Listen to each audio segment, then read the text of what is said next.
Hey guys, I had a new project here. I got this plow off Craigslist and it's pretty rough, but I'm gonna rig it up in place of the bucket on the front loader of this tractor here. And luckily this tractor had already had a secondary valve added on to the end of the loader here, and it controlled a log grappling hook, or I don't know what you call them, but you've got these quick disconnects here, so I'm going to use those and plumb into the hydraulics of the plow frame here. And I've got some steel already. I don't really have a good plan right now as to how this is going to come together, but it should be pretty quick and easy.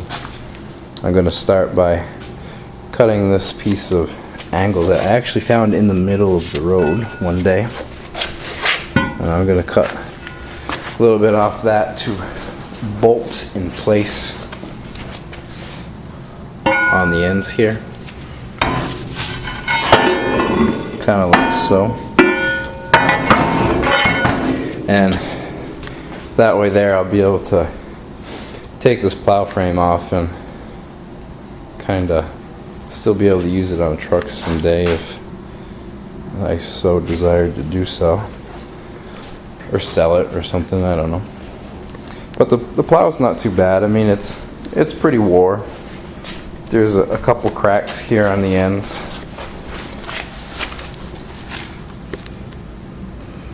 but I think those will weld up okay. And this plow is 7.5 feet wide. Okay, so I spent a lot of time looking at this thing, and I think I got an idea what I'm going to do now. I went home and I got a sketch made up, and this is how I'm going to connect the well, this is what I'm going to make. I'm going to make these brackets to connect the arms of the front loader to the plow first. And I'm going to do that angle iron second, because I'm not sure exactly how it's all going to come together, but I've got this marked out here, and I need to start cutting 4 of these.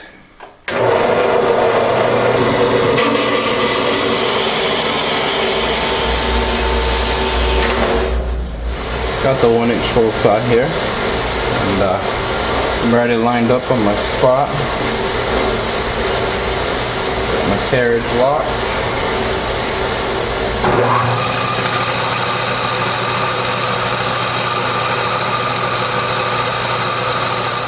Alright, I got these pieces of channel set up here and all ground down with a nice deep V groove, and ready to weld up.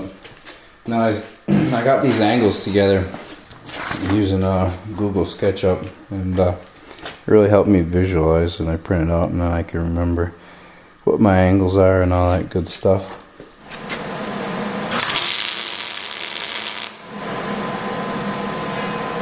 I have some pretty heavy walled stuff. So I ground that first tack down so it'll lay flush. I got some good penetration on it.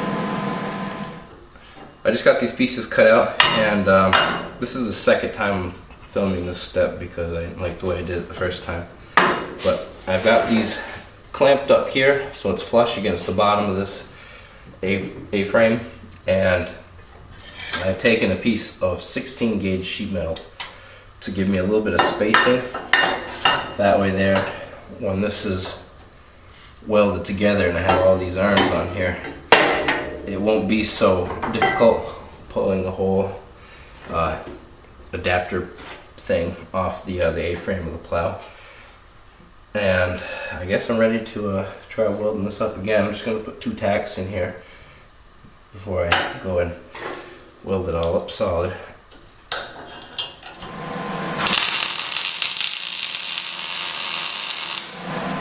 The real downfall of this design is I don't really have a good way to get in here and really securely weld this up. So I think I can get a bead ran down in here.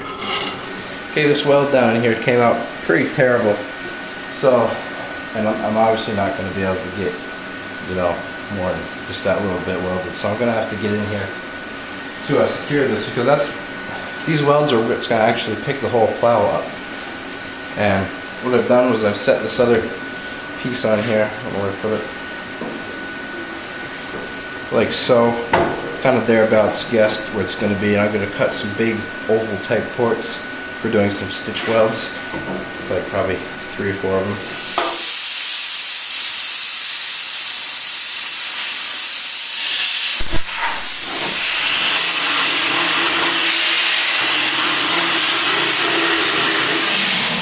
Here's a good close-up shot of how that's going to work out.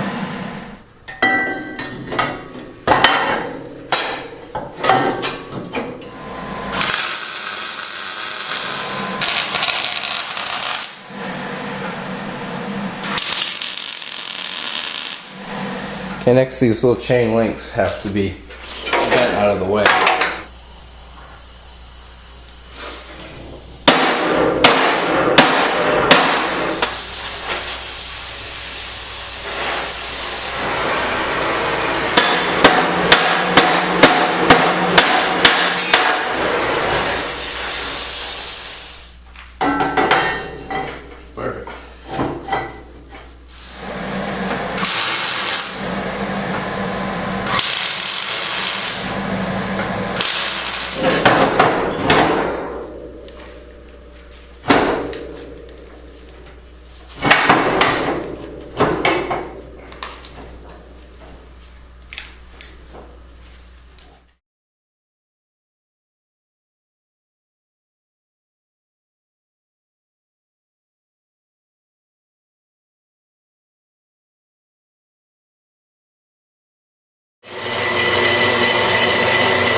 Now I went and added these pieces, triangular pieces, onto my plates here, kind of like you can see in the drawing. I was only working with 5-inch wide, 1/4-inch material, so I had to do I cut a V-groove. You can kind of see it right there. Kind of focus. Cut a V-groove on each side, and I put a good weld all the way down, so that should be good and solid. But then I went and I put this between the two, and that is going to eventually weld to the bottom of here.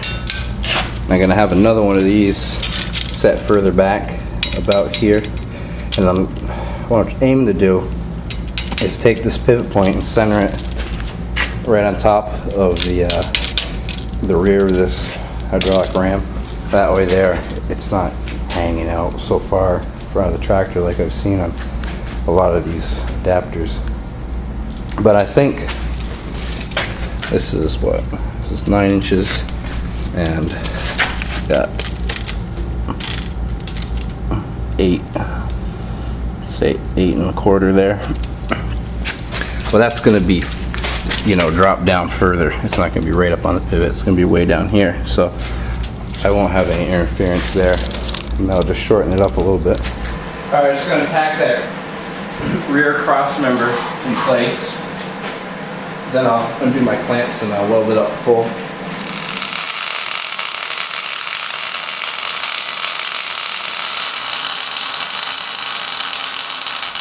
Okay, I've got these cross members welded to my plates, and I've got the bottom pivot point lined up with the bottom hydraulic connection, but I can't actually do it here because it looks like I'm not going to have room for clearance for this outer plate.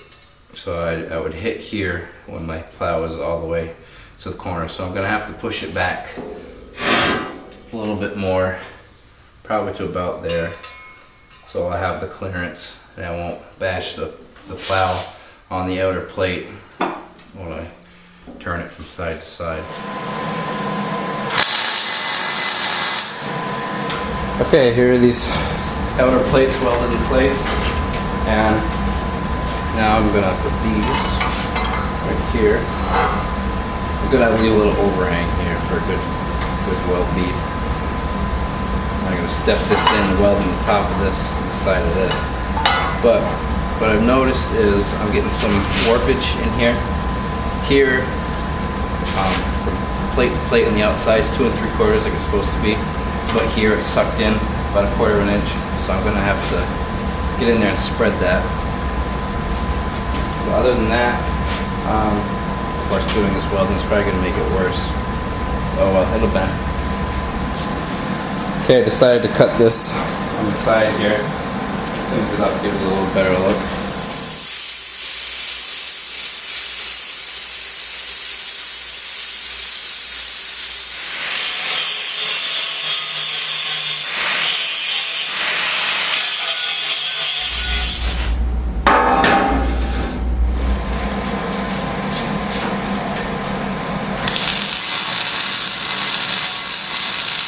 Just got this put on the tractor, and it was really tight back here. These pins, and up here is loose anyway, so that didn't give me a problem.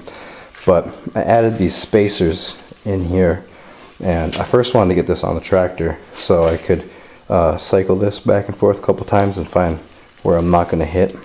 And this is out of the way of everything when it moves around. And now that little bit of warpage I got from that big long weld that I did here, that's all taken care of now. We're at the dimensions we're supposed to be. I haven't taken it on and off yet, but I'm thinking that might help with the tightness of putting this in.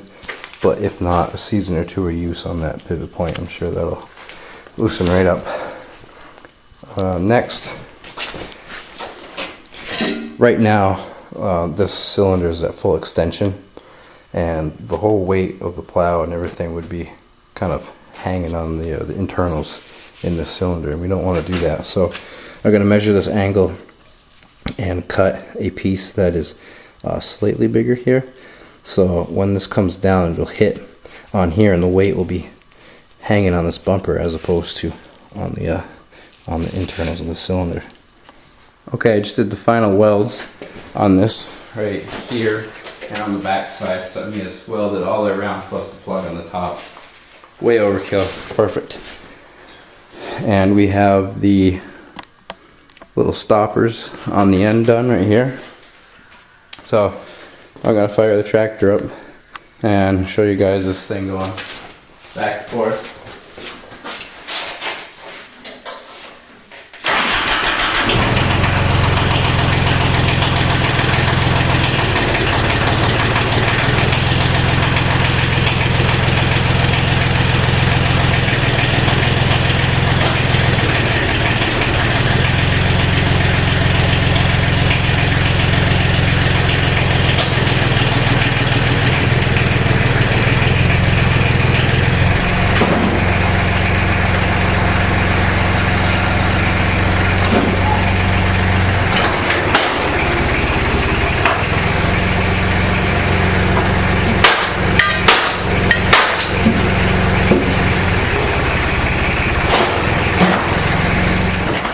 That's what it looks like all bolted together. And there's a couple other things I want to do to this plow, like this needs to be, the A-frame needs to be taken off, and this plate needs to be beat down with a sledgehammer, and another bracket or brace welded right there. There's the cracks. I don't know, maybe I'll just leave all that stuff, call it good.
what that noise is all about.